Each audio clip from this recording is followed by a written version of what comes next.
So good morning everyone. Total internal reflection आप लोग देख चुके हैं, ठीक है। और टोटल इंटरनल रिफ्लेक्शन की ये जो एक्सपेरिमेंट है जिसमें सोप ग्लास में, प्लेन ग्लास में सोप घोल के एक्सपेरिमेंट किया जाता है, एंड सबसे इम्पोर्टेंट मिराज, ये दोनों चीज़ देख चुके हैं। कुछ और भी इसकी एप्लीकेशंस हैं जिनको पता होना चाहिए आपको। उसमें से थर्ड एप्लीकेशन है डायमंड। डायमंड आपको पता है सबसे ज़्यादा प्रीशियस स्टोन है। तो डायमंड क्यों सबसे ज़्यादा प्रीशियस स्टोन माना जाता है? क्योंकि वो इतना ज़्यादा आप शाइन करता है, ठीक है, इतना ज़्यादा शाइन करता है, तो वो इसलिए आपको सबसे ज़्यादा प्रीशियस माना जाता है कि डायमंड है, ठीक है, because of is spectral brilliance. तो अब डायमंड इतना शाइन क्यों करता है?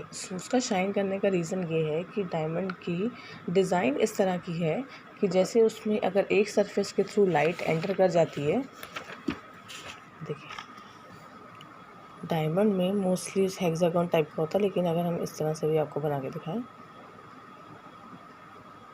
ठीक है, डायमंड की प्रॉपर्टी ये है कि उसमें अगर एक तरफ से लाइट, किसी सरफेस से लाइट एंटर कर जाती है, ठीक है, यहाँ पर पड़ी तो पार्शियल रिफ्लेक्ट होके अंदर जाएगी। जब अंदर एक बार रे ऑफ लाइट चली गई, उसके बाद वो टोटली इंटरनल रिफ्लेक्शन ही होता है उसमें, ठीक है, यानी वही बीम ऑफ लाइट उसके अंदर डिफरेंट एंगल्स पे रोटेट करती रहती है। इसी वजह से अगर एक स्मॉल बीम ऑफ लाइट उसकी किसी एक सरफेस के कहीं से भी आप अगर उसने रे ऑफ लाइट उसके ऊपर पड़ी तो थोड़ी तो वो रिफ्लेक्ट होगी, लेकिन जो भी हिस्सा अंदर रिफ्लेक्ट होके जाएगा उसके बाद वो टोटली इंटरनली रिफ्लेक्ट होके डिफरेंट साइड से टकराता रहेगा। तो हर तरफ से डायमंड हमें चमकता हुआ दिखाई देता है, ठीक है। तो डायमंड की जो शाइनिंग वाली प्रॉपर्टी है वो भी आपका एक फिजिक्स का एक कंसेप्ट है, because of total internal reflection. जब आपका डायमंड आपके रिंग में लगा है या किसी तरह से भी आप उसको देख रहे हैं, तो वो शाइन जो कर रहा है वो क्यों शाइन कर रहा है कि अगर कहीं पे भी यहाँ से भी एक बीम ऑफ लाइट उसके ऊपर गिरी तो वो थोड़ी तो रिफ्लेक्ट होके गई, लेकिन जितनी भी रिफ्लेक्ट होके अंदर गई है वो फिर हर साइड से टकरा के बाहर नहीं आएगी, फिर यहाँ से बाहर नहीं निकलेगी। वो इस तरह से कट किया जाता है उसको कि वो टोटली इंटरनल रिफ्लेक्ट है, ठीक है। तो अब सबसे इम्पोर्टेंट इसका मतलब क्या हो गया, इसकी कटिंग सबसे इम्पोर्टेंट क्या हो गया। इसीलिए मार्केट में जो अनकट डायमंड्स होते हैं उनकी ज़्यादा जो है उनको ज़्यादा अच्छा माना जाता है, क्योंकि वो अनकट है। अनकट का मतलब कि जब जो डायमंड कटर है वो उसको इस तरह से कट करे कि उसका जो एंगल्स हैं वो क्रिटिकल एंगल से, जो इंसिडेंट रेज के ऊपर गिरे तो क्रिटिकल एंगल से ज़्यादा गिरे, ताकि रिफ्लेक्शन के बाद रेज बाहर न निकले बल्कि डायमंड के अंदर ही रोटेट करती रहे। देखिए इसको पढ़ के देखते हैं। Diamonds are known for their spectral brilliance. Their brilliance is mainly due to the total internal reflection. जो डायमंड की इकलौती प्रॉपर्टी की वो अच्छा इतना चमक रहे हैं, वो बहुत अच्छा लग रहा है सेट, शाइनिंग इतनी हो रही है, ऐसे ऐसे आप करते हैं ना कि शाइनिंग हो रही है, किसी भी एंगल से उस पर रे ऑफ लाइट गिरी है तो वो इतना चमक रहे हैं। Their brilliance is mainly due to total internal reflection of light inside them. The critical angle for diamond air interface is 24.4, यानी बाहर से जो रे ऑफ लाइट गिर रही है डायमंड पे from air to diamond interface, from air to diamond interface, ठीक है, इस क्रिटिकल एंगल की वैल्यू 24.4 डिग्री है, जो कि बहुत छोटा है। Therefore once light enter in a diamond it is likely to undergo total internal reflection. अगर एक बार भी लाइट एंटर कर गई अंदर तो वो जाएगी टोटल इंटरनल रिफ्लेक्शन की वजह से। Diamonds found in nature rarely exhibit the brilliance for which they are known. अब जैसे जब आपके अनकट डायमंड होते हैं तो वो इतने शाइन नहीं करते हैं, ठीक है।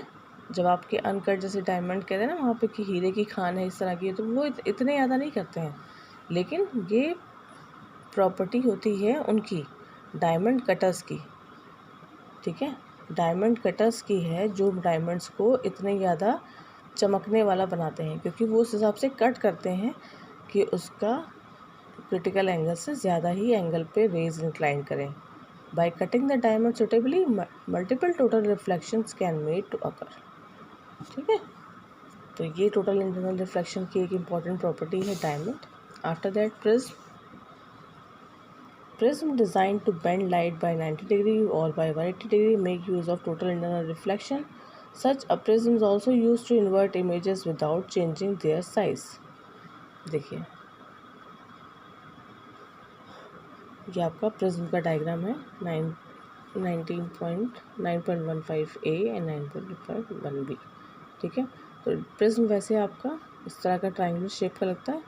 ठीक है, तो प्रिज्म आपका इस तरह से डिज़ाइन किया जाता है कि इसमें जो आपकी रेज़ आएंगी, जैसे ये आपकी रे आई, ठीक है, अब ये 45 डिग्री, ये 45 डिग्री, तो अच्छा ये जो चीज़ कहलाती है, ये क्या कहलाती है, ये आपकी कहलाती है लेटरल शिफ्ट।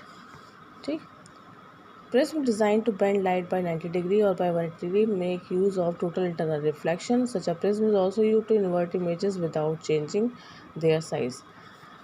प्रिज्म का यूज़ किया जाता है लाइट को 90 डिग्री या लाइट को पूरा 180 डिग्री पलट के टोटली इंटरनल रिफ्लेक्ट करने में। यहाँ देखिए, ये इसके अंदर इसके थ्रू आई 90 डिग्री के एंगल पे गिरी और वहाँ पूरा 90 डिग्री, मतलब ये जो इमेज ऐसी, यहाँ ऑब्जेक्ट ऐसे खड़ा था, इसकी इमेज कैसी दिख रही है, ऐसी। इस ऑब्जेक्ट की इमेज कैसे दिख रही है, ऐसी। वर्टिकल की कैसे दिख रही है, हॉरिजॉन्टल। तो कितने एंगल से उसने घुमा दिया, 90 डिग्री। ठीक है, यहाँ देखिए, ये इमेज कैसी है, ए बी, ऊपर की तरफ एरो है, ये देखिए ऐसे।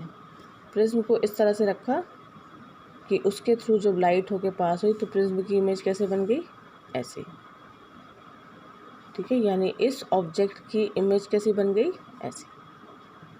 तो प्रिज्म का यूज़ किया जाता है by two form the image rotate bye 90 degree और 180 डिग्री। किस कौन सी प्रॉपर्टी यूज़ करके ये बनाया जा रहा है, देखिए कुछ भी बाहर नहीं जा रहा है, कोई भी रे बाहर नहीं जा रही है। ये from rare to denser medium आई और डेंसर टू रेयर मीडियम जा रही है उसके बाद, और टोटली इंटरनल रिफ्लेक्शन हो रहा है, कोई भी रे बाहर रिफ्लेक्ट नहीं हो रही है। ठीक, और कितने एंगल पे बेंड हो रही है, अगर हम इस तरह की इस वाले सरफेस के अकॉर्डिंग रेस को इंक्लाइन करते हैं तो 90 डिग्री पे पलट जाता है, और अगर हम ये लॉन्गेस्ट सरफेस यानी कि हाइपोटेनस पे इंक्लाइन करते हैं, ये आपकी 90 डिग्री के सामने की साइड कौन सी है, हाइपोटेनस है ना, तो हाइपोटेनस की अगर अलॉन्ग हमने ऑब्जेक्ट रखा है तो उसी के अलॉन्ग हमें इमेज मिलेगी 180 डिग्री पे पलटी हुई। लेकिन अगर हमने परपेंडिकुलर के अलॉन्ग रखा है या बेस के अलॉन्ग रखा है तो हमें ऑब्जेक्ट की इमेज 90 डिग्री रोटेट करके मिलेगी। ठीक है, तो यहाँ प्रिज्म का भी यूज़ किया जाता है to form the image rotated by the angle of 90 और 180 degree by using the property of total internal reflection. ठीक है, सबसे इम्पोर्टेंट जो पॉइंट है वो है हमारा ऑप्टिकल फाइबर्स। ऑप्टिकल फाइबर्स आप लोगों ने सुना होगा, ग्लासेस वगैरह में, चश्मों में हम लोग लगाते हैं। इसके अलावा हर जगह आजकल ट्रांसमिशन के लिए या सिग्नल भेजने के लिए ऑप्टिकल फाइबर्स तार की यूज़ किया जाता है। ऑप्टिकल फाइबर्स के थ्रू ट्रांसमिशन किया जाता है। ऑप्टिकल फाइबर्स मीन बहुत ही थिन, जैसे कि पेन की रिफिल है, इससे भी थिन आपकी फाइबर्स होती हैं। ठीक है, जिसमें आपका अंदर एक मटेरियल है और एक बाहर मटेरियल है जिसका रिफ्रैक्टिव इंडेक्स लो होता है। ये जो बाहर थिन लेयर है इसका रिफ्रैक्टिव इंडेक्स लो होता है, और ये जो अंदर सब्सटेंस है, जो ये अंदर मटेरियल है, इसका रिफ्रैक्टिव इंडेक्स हाई होता है। ठीक है, तो उसके बाद यहाँ से जब आप सिग्नल उसके थ्रू भेजते हैं तो ये एयर से अंदर आया डेंसर मीडियम में, रेयर से डेंसर मीडियम में आया। ठीक है, यहाँ पे रिफ्रैक्शन हुआ। उसके बाद यहाँ पे जब ये from denser to rare medium जाएगा, यानी बाहर टकराएगा इस सरफेस में, तो ये भी इस तरह से डिज़ाइन किया जाता है कि ये इंसिडेंस एंगल क्रिटिकल एंगल से ज़्यादा हो, यानी कि यहाँ से रिफ्लेक्ट होकर बाहर ना जाए बल्कि उसको टोटली इंटरनली रिफ्लेक्ट कर दे। फिर ये फ्रॉम डेंसर टू ये वाइट रेयर मीडियम में आता है, फिर ये टोटली इंटरनल रिफ्लेक्ट करता है, फिर ये डेंसर से रेयर में जाता है, फिर ये टोटली इंटरनल रिफ्लेक्ट करता है। तो ये टोटल इंटरनल रिफ्लेक्शन एक प्रॉपर्टी है ऑप्टिकल फाइबर्स की, क्योंकि ये दो मटेरियल से बन के बनती है। जो अंदर मटेरियल है वो हाई रिफ्रैक्टिव इंडेक्स का है, जो बाहर बाउंड्री है वो लोअर रिफ्रैक्टिव इंडेक्स की है। तो जब एक बार सिग्नल एंटर करता है तो टोटल इंटरनल रिफ्लेक्शन की वजह से बाहर नहीं निकलता और पूरा signal as it is without any loss जो है वो दूसरे कॉर्नर तक ट्रांसमिट हो जाता है। सबसे ज़्यादा इम्पोर्टेंट प्रॉपर्टी क्या है कि इसमें बाहर नहीं निकल रहा है, यानी जितना भी सिग्नल आप भेज रहे हैं वो without any damage, without any loss दूसरे कॉर्नर तक ट्रांसमिट हो रहा है। इसी वजह से ऑप्टिकल फाइबर्स का यूज़ किया जाता है, क्योंकि उसमें लॉस इन पावर नहीं होता। जैसे nowadays optical fiber are extensively used for transmitting audio and video signals through long distances, Optical fibers too make use of phenomena of total internal reflection.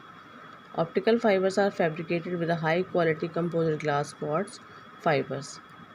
ठीक है, ग्लास के ही जो हैं उस फाइबर्स बनती हैं ये, मतलब इसका पूरा एक पेपर है, पूरा एक सेक्शन है फिज़िक्स का कि ग्लास को किस तरह से मॉडिफाई करके फ़ाइबर्स के फॉर्म में बनाया जाता है.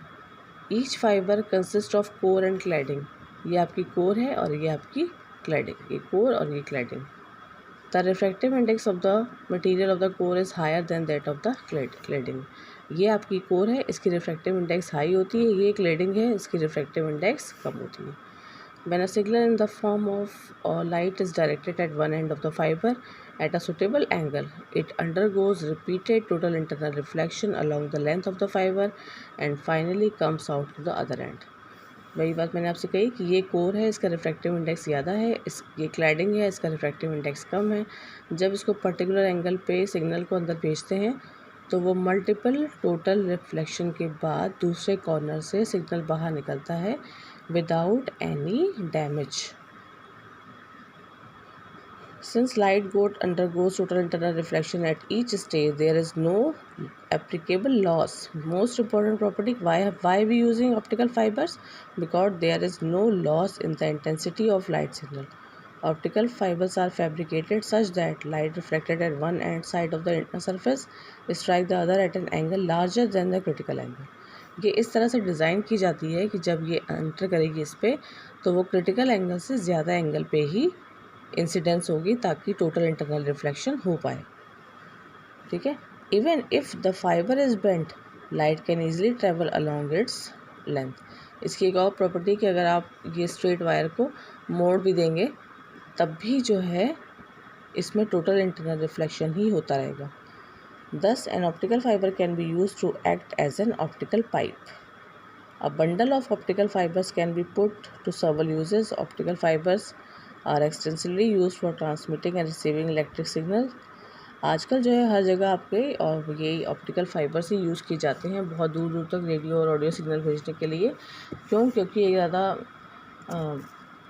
ज़्यादा यूज़फुल है, डैमेज इसमें कम होता है. और अगर कहीं तार मुड़ गई लॉन्ग डिस्टेंसेस में तो उस कंडीशन में भी जो है कहीं आपका लॉस नहीं होता है सिग्नल का. सिग्नल एज इट इज़ पूरा पहुंच जाता है.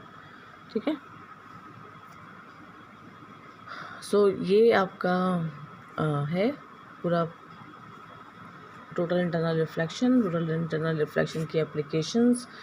आपका एक एक्सपेरिमेंट था, मिराज है, डायमंड है, प्रिज्म है, ऑप्टिकल फाइबर्स हैं. ठीक है. तो अब ये वाला टॉपिक आपका आज इंटरनल रिफ्लेक्शन तक ख़त्म हुआ.